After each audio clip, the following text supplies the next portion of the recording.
focale de nos débats, à la fois au niveau de la réunion qui s'est tenue à Rabat en 2016, l'Assemblée générale et le Conseil d'administration, et dans les conseils d'administration qui l'ont suivi, notamment le Conseil d'administration de Ouagadougou en 2017 et le Conseil d'administration de Nouakchott en 2018, et sur lequel d'importantes résolutions ont été prises et qui concernaient principalement la mise en cohérence des actions et des projets de l'OSS pour que l'action de l'OSS puisse s'intégrer et puisse répondre de façon donc importante à ces grands défis.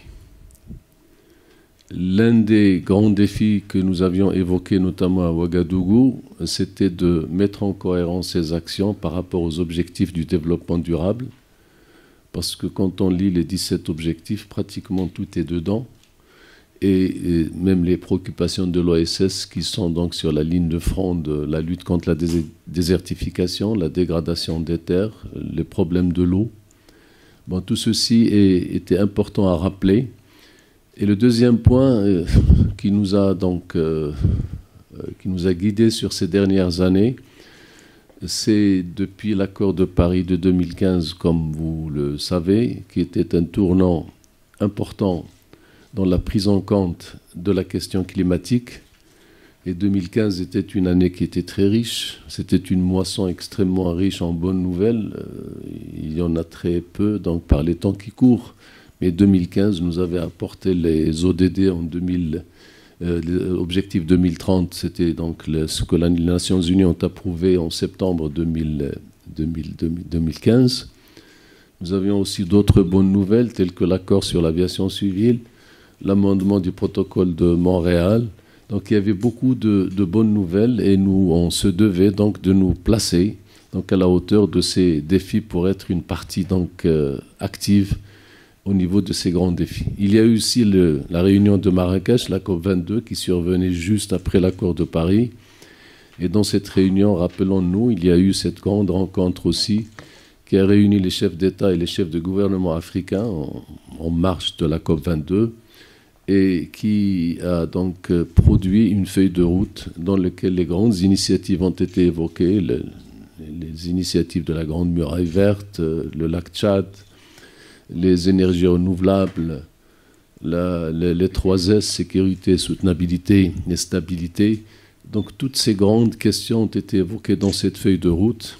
Et mieux encore, il y a eu la création de ces 3 commissions qui devaient prendre en charge les 3 grands défis de notre continent. La réunion, donc, la commission de bassin du Congo, qui est l'un des 3 grands bassins donc, importants à travers le monde, avec l'Amazonie, le Mekong donc, et le bassin du Congo. La deuxième commission, c'est celle de Niamey, qui est présidée par le Niger, et qui a pour objectif principal de s'attaquer donc aux terres arides et aux questions de l'eau. Et je pense que ces deux commissions donc, ont tenu leur réunion et pour lequel il y a eu un engagement donc, au plus haut niveau pour répondre à ces défis.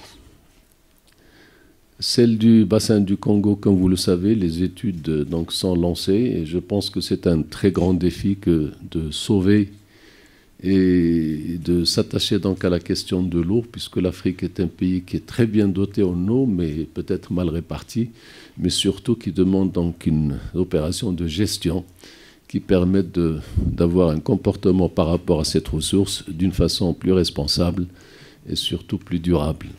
La deuxième, celle de Niamey, comme vous le savez, qui s'est tenue en février dernier.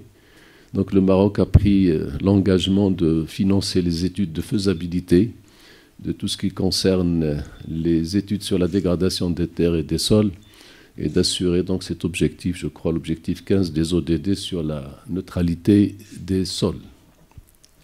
Donc nous sommes sur une voie qui nous a permis de faire cette stratégie 2020 et pour laquelle nous devons maintenant d'évaluer, de voir qu'est-ce qu'il en est sorti et d'essayer de dégager les points forts sur lesquels il faut consolider l'avenir et en même temps de préparer la stratégie 2030 en intégrant les nouvelles donnes, notamment, comme je viens de le signaler, le travail de ces deux commissions, plus la dernière réunion qui s'est tenue il y a quelques jours à Marrakech sur le 5e forum régional sur les objectifs du développement durable, et qui est donc un prélude à la préparation du forum politique de haut niveau qui doit se tenir au mois de juillet.